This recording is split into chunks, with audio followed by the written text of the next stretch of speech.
Hello and welcome to Lost Love Chronicles.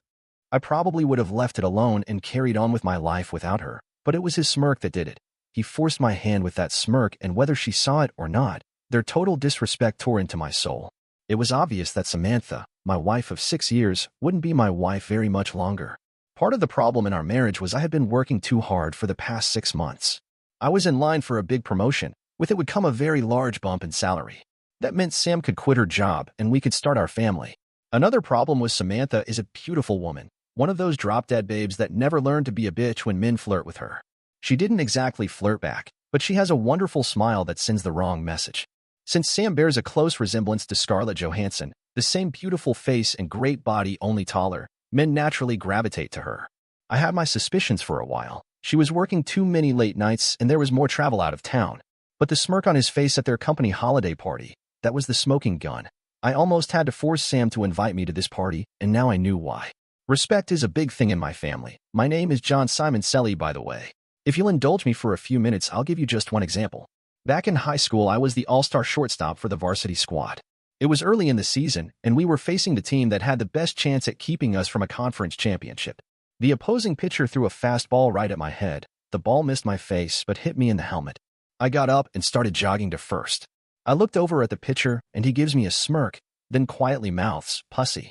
I charged the mound and surprised the shit out of him. Instead of playing patty cakes like most baseball fights, I whack him with my fist right in the nose, breaking it and sending blood gushing all over his pretty white uniform. All hell broke loose after that. I was suspended awaiting a hearing on whether I'd be permanently banned. My coach was fairly disgusted with me, but my old man agreed with me when he took me home.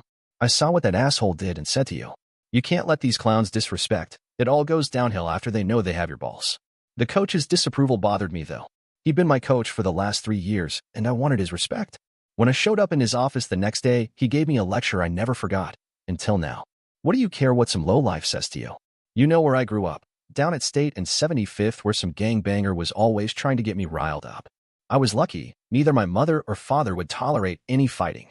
That kept me on the straight path to college and out of the slum. Now I live where I want, doing a job I love, and those stupid gangbangers are either dead, in jail, or living in a room with a needle in their arm. So here's the thing. If you get to play for me again, there will be no more fighting, no matter what the circumstance. I ended up serving a 3-game suspension. Somebody was looking out for me because at the hearing Ron Mueller, the opposing catcher, shows up. It seems he was disgusted with the way in which his coach was trying to win. Their coach had ordered the pitcher to throw that B-ball with the intent of getting me banned permanently.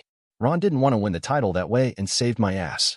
Ron ended up being the catcher on my college team and eventually the best man at my wedding to Sam. Back to the present. I could have handled it if Samantha had shown some respect and just said, "It's over and I'm leaving." I've been dumped before, granted not since college and not by a woman who stood before 100 of our friends and family vowing to love me forever. But I could have handled it, believe me. Since Sam chose her path, obviously fucking her coworker Ted Harris and coming home to give me seconds, I found myself like one of those cartoon characters, my coach on one shoulder whispering in my left ear, "Take the high road and walk away." My father on the other shoulder shouting in the right ear, "Crush them both, son." It didn't take a long time or any secret spy tricks to get the concrete proof I needed. Monday morning after her company party, I took off work and hired a divorce lawyer and retained a private detective. The first night that same week when Sam called to tell me she was working late, I called the ex-police detective, and he followed them to the asshole's townhouse. No photos of them actually fucking, but I'm certain they didn't spend 2 hours in his townhouse analyzing spreadsheets. Everything was ready for Sam's next visit to his place. Friday night, she called to let me know she and a couple of the women from the office were having drinks and dinner. Don't wait up, John. It's been a while since I had a girls' night out. An hour after her call, I drove over to the address the detective had given me, and there was Sam's car parked in the drive. I knocked on the door and was surprised when he answered the door standing in his bathrobe with that same smirk. "Don't get any ideas, John. I'm a black belt in karate. I'm not here to start anything, Ted. She's yours now, and the last thing I need is a lying, cheating bitch for a wife. Tell Sam to come to the door so I can deliver these papers." I showed him the manila envelope. I called out, "Sam, come downstairs. No need to hide." Sam came down the stairs wearing a robe that matched assholes. I almost smiled. "Sam, here are the divorce papers. Get yourself a lawyer and have him or her contact mine to work out the settlement. Do not come home tonight or any time before tomorrow evening. By then I'll have my stuff out of our apartment and you can come back." Sam took the envelope as if it were radioactive. "John, my folks and my brother's family were supposed to come for brunch tomorrow. What am I supposed to tell them if I'm not there?" Not a problem, Sam. Just before I came over here, I emailed your brother and gave him this address. I told him you and Ted would be hosting your family here instead of at our apartment. I'm assuming he'll get the message in time. If not, I'll let them know about the change in venue when they arrive tomorrow. Bye. I looked at Sam. She was starting to break down and cry, but then I saw it on her left hand and almost lost my cool. Sam, you didn't even have the decency to take off my grandmother's wedding ring when you fucked this bastard? Give it to me now. The ring you gave me is in the envelope with the divorce papers. Sam broke down completely but did get the ring off her finger. I left without saying another word. I wasn't completely surprised when the doorbell rang Saturday morning at 11 a.m. Maybe her brother didn't get my email in time after all. This will be awkward, I thought when I looked out the window to see Sam's family on the porch. I didn't have a clue how awkward until I opened the door. John, we're sorry. I got your email and I talked to Sam. Can we come in and talk? For the next hour, her brother, mother, and father did their best to convince me I should let Sam back home and drop the divorce. It seems Sam went to her brother's house after I left her, and Ted confessed everything and asked for their help. Sam knew I loved her mom and dad, especially since my folks moved to the Sunshine State after my dad's retirement. The three of them talked about counseling, forgiveness, pity, etc. I spent the next full hour trying to convince them it wasn't going to happen. No one was happy. There were no smiles when they left. It took every bit of my willpower to not hug my mother-in-law when she walked out onto the front porch. She was crying, and I wanted to tell her it was okay, but it wasn't, and I didn't give her that hug. We did the usual dance for the next few months until the divorce was final. She wanted to talk. I didn't. Her attorney asked for counseling. Mine said it would be a waste of time and money. The marriage was irrevocably broken by my wife's infidelity. The week before the divorce, I was invited over to Ron's house for dinner. He knew more of the pissy details of why Sam and I broke up than I did because his wife Gerald and Samantha still talked occasionally. I was sitting in his kitchen watching his wife Jelly cook dinner. Jelly, that's what we all call her, was 7 months pregnant, and she just glowed. Ron saw me staring at her tummy and knew what I was thinking. John, let's go out on the porch and chat. I'll meet you out there. My beer's gone. I headed over to the fridge, and on the way out put my arm around Jelly's waist. He adores you, Jelly. Don't ever cheat on him. Why would I do that, John? I love that man, and we're going to have a little boy soon. I'm not crazy. That's what I would have said about Samantha a year ago. Look at us now, 6 days from a divorce. Sam got stupid, John. I'm not near that dumb. Ron's not going to try to talk me out of this, is he? Go on out there and listen to what he has to say. I'll tell you what I tell Sam every time she calls. I'll support the two of you any way I can accept to give either of you my opinion on what you two should do. I gave Jelly a kiss on the cheek and went outside. I handed Ron one of the beers and waited. John, Sam wants to meet with you and talk before the divorce is final. She called me and asked me to ask you. No surprise there. I've given it some thought because this isn't the first time she's asked. Why should I give her the satisfaction of her contrition? All it will do is ease her mind, and I'm not going to give her that. I wouldn't either, John. But let me ask you. Do you have any unresolved questions that she can answer for you? If so, turn this around on her. Get the answers to your questions first, then do whatever. Walk out, stay and listen, whatever. What he said made sense. So, you didn't get me out here to give her another chance? No, John. I only want what's best for you. If that's going through with the divorce, then I'm with you on it. I met Sam the night before our court date at a little cafe. We asked for a quiet corner table. Thanks for meeting with me, John. Sam looked like she was about to burst out in tears. It took every bit of my willpower not to take her small hands in mine. I didn't give her the chance to start the discussion. Sam, I know you have things you need or want to say to me, but first I have a couple questions. The waiter chose that moment to take our drink orders and start the spiel about the chef's specials. I interrupted him as politely as I could, ordered a bottle of wine and the chef's salad to split, and asked the waiter to please give us as much privacy as possible. He understood. Sam, my first question is, why? I thought we had something special. We did, John, but the reasons for my actions are all old cliches. We'd been together and exclusive for 7 years. I was seduced by a good-looking guy in the workplace who complimented me on anything and everything. You were spending more and more time thinking about or being at work. Not fair, Sam. You know I only put in the hours to get the promotion. You wanted to be a stay-at-home mom, and I was trying to make that possible. I know that, John. I knew it then, too. But at the time, I was being a selfish bitch, wanting it all. Right now, I can't believe I screwed it up so bad. We were less than a year from having our babies. I even had names. Tears were falling from her eyes, and I still resisted holding her hands. Okay, I promised myself I wouldn't ask, but I have to know. Was he that much better in bed than me? Sam surprised me. She started to laugh through her tears. No. He couldn't hold a candle to your lovemaking. I never had to fake it with you. Sam hadn't seen the waiter coming up behind her when she said this, and when he dropped off the wine, he took a moment to look at my lap and was smiling when he left. Sam turned beet red, and we laughed together for the first time in 6 months. We finished our salads and the wine. Sam spent the time trying to get me to accept her apology, but I did hold out, telling her I might one day, but that it was too raw and too soon. When we got up to leave, Sam dropped the last bomb on me. This is another reason for my actions. John, you can be like I sometimes. Our marriage will end tomorrow, and you're like a statue. No tears, no shouting. I cry myself to sleep every night. Did you really love me? Sam, I loved you more than you'll ever know. But first, let's get a couple things straight. A few times tonight you referred to your actions. Let's call it what it was. You cheated on me, Sam. You fucked another man when you were supposed to be faithful, forsaking all others.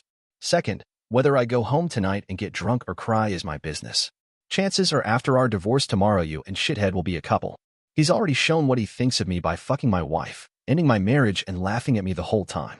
If I cry right now, or if I told you about my bad nights, you're bound to tell him one day. Then that arrogant prick will have one more laugh at my expense. Don't push it, Sam. You don't want to see the demon that lurks just below the surface. I didn't go to court the next day. My attorney handled it. It was a modern, no-fault divorce with an equitable division of property. That day the marriage just ended. Months passed since the divorce. I used the time to plan. I did get that promotion at work and the great bump in pay, but didn't have anyone or anything to spend it on. I probably spent too much time on Reddit after Ron told me about it over drinks one night. Ron gave me the lowdown on the r/cheating_ stories and said there were hundreds of stories in which the jilted husband got revenge on the ex and her lover. I read the stories, taking notes and ranking my favorite methods for revenge. Ideas that would land me in jail ranked pretty low. Psychological terror ranked pretty high. The rankings changed after I had the misfortune of bumping into Ted one afternoon. I didn't know it at the time, but following our divorce, Ted and Sam did start dating again and were now engaged. Ted let me know that. He won. I lost. Sam was a fantastic fuck that he couldn't get enough of, and I must have something wrong with my equipment since Sam was so easy to get in his sack when we were married. Was I a coward because I turned and walked away? I wasn't afraid of Mr. Black Belt, but I had just spent 2 years busting my butt to get that promotion, and any physical altercation would flush that half of my life down the drain. The guy had already fucked up my love life. Would he get the satisfaction of wrecking my work life, too? I walked away. You may call me a doormat for that, but it is what it is. My method for payback came to me out of the blue. It's a funny thing about some guys. They can't help but dip their pen in the company inkwell. Ted was no exception. Sam wasn't the first woman he dated from their company. One day, I received a call from Helen Smith, a woman I had met at one of the company parties. She wanted to meet me for dinner, her treat. Ted and Helen were getting serious, she thought, when suddenly he treated her like a disease. Ted dumped Helen when he decided to pursue my wife. Things heated back up between Ted and Helen while Sam was fighting our divorce, but immediately turned frosty when the divorce went through and Ted and Sam became a couple again. Helen was pissed, and hell has no fury like a woman scorned. How could you let Ted steal your wife without so much as a whimper? I was at that holiday party last December and saw the way Ted acted. I was still in love with Ted and was hoping you would fight for your wife. You didn't do a thing. Are you clueless or just a wimp? This dinner invitation was Helen's attempt at giving me some backbone. I sat back, took a drink of my wild turkey, and thought how I would answer her challenge. Helen, sorry, I don't know you and don't know how much you can be trusted. Trust is in limited quantity at the moment. But I can tell you I am not a wimp, and that someday there will be repercussions. Ever hear the saying, revenge is a dish best served cold? Helen looked at me. Damn, I didn't think. You're Sicilian? That's right. And if you're really interested in some revenge, then just sit tight for a while, and one day I'll call you and ask for a favor. Nothing illegal, but very important. I went home that night, and my ideas started to gel. But could I trust Helen to keep her mouth shut? I discreetly made an inquiry to someone I could trust, and he confirmed Helen's story. Helen and Ted had dated, and their breakup coincided with Sam and Ted's now open relationship. While we talked, my source apologized for having missed the first affair and not giving me a heads up. He graciously offered that the company's senior management was tired of the romantic trauma surrounding Ted's affairs, were in the process of rewriting the corporate policies regarding workplace romances, and that Ted was rumored to be skating on very thin ice. During my separation and the 2 months since the divorce, I'd been hiring an escort for my sexual and social release. Cindy Fox, her professional name I assume, and I would go to dinner or a show every 2 to 3 weeks and would end up in bed for a couple hours of sex before she went home. It cost me a bundle, but like I said, I had nowhere else to spend my increased paycheck since my promotion. It was my first time paying for sex, at least directly, but I didn't want to tempt myself with a rebound relationship. So Cindy became my go-to lady whenever the urge hit me. She also became an integral part in my plans. I called Helen and told her if she was on board, she only had 2 tasks. First, give me Samantha's schedule for when she would be out of town on business.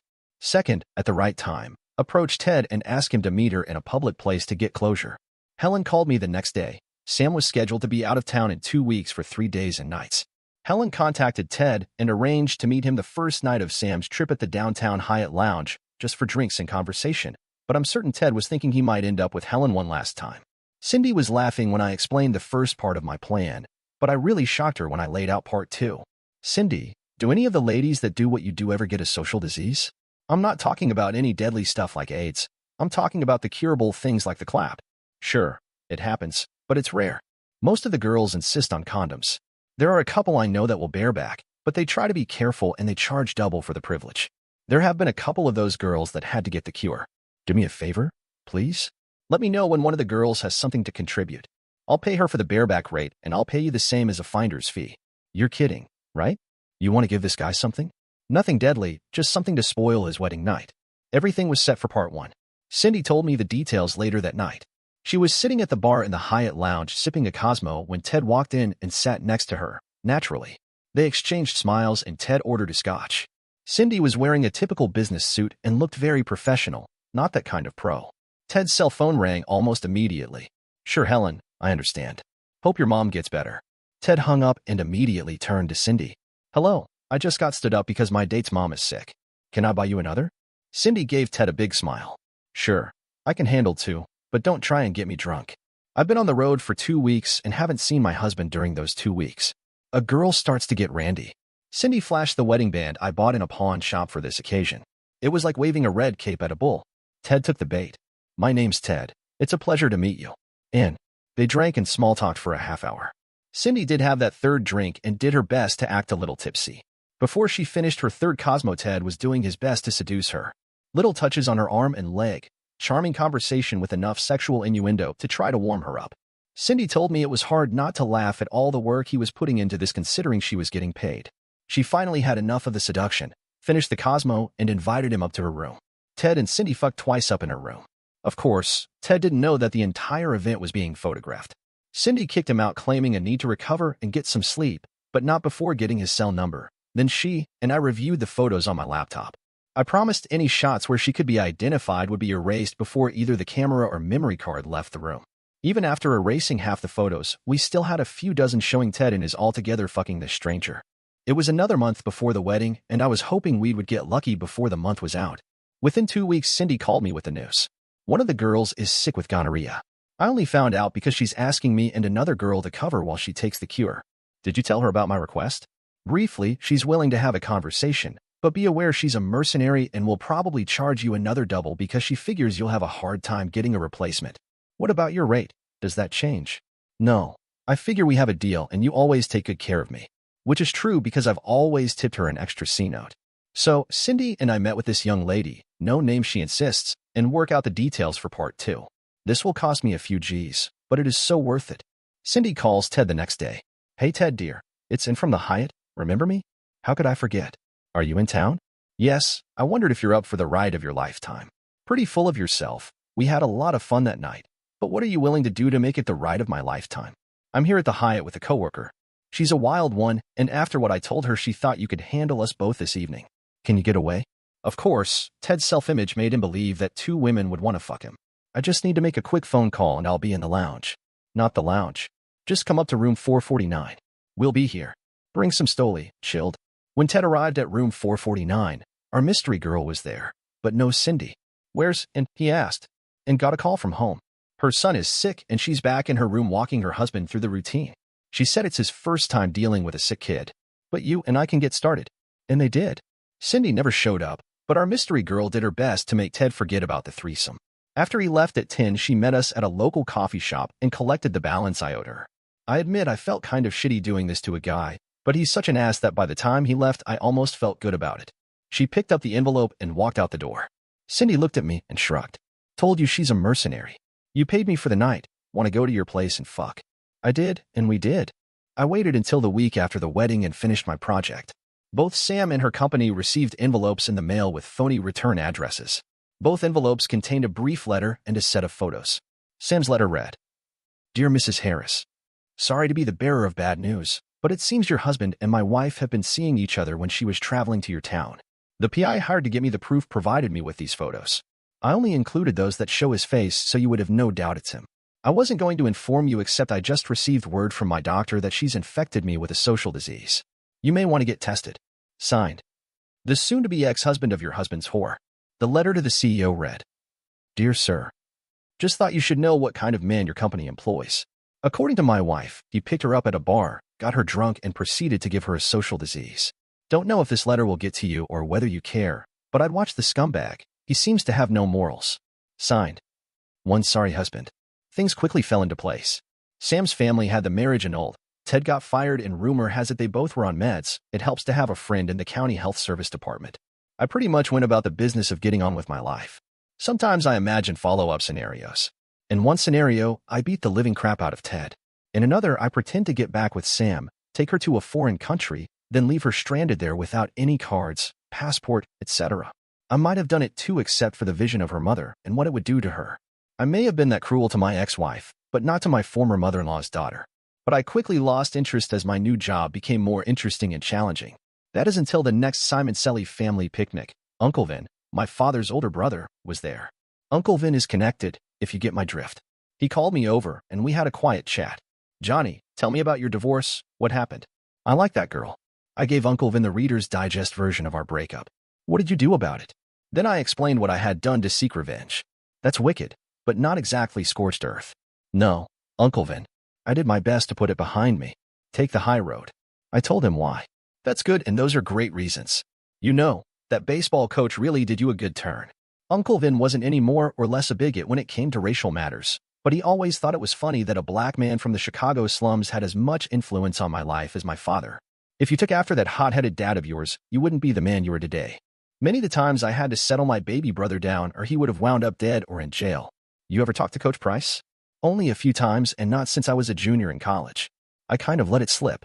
You should look him up. He volunteers at the Boys and Girls Club down on West Palmer. Let him know what he done for you. A man likes to hear that once in a while. But right now, walk over to your father, give him a hug, and tell him you love him. He needs to hear that too. Uncle Vin was a funny guy. I've heard that he's feared by many, but he always acted like a teddy bear around me. I did go to see Coach Price, and he convinced me to start volunteering at the club. I even started dating his niece, a beautiful woman, but that's another. In other words, no drama, just love. One last thing. On my 30th birthday, I received a birthday card from Uncle Vin. It simply read, Happy birthday, nephew. Nobody laughs at a Simon Selly. It seems a certain Ted Harris was found last night in the alley behind the bar he frequents. He was the victim of a mugging. Nothing life-threatening, but he did have a broken nose, a few broken fingers and ribs, and 2 very swollen testicles. Guess his black belt must have been left at home that night. Dear listener, if you have reached this far, please click on the subscribe button. It will be a great help.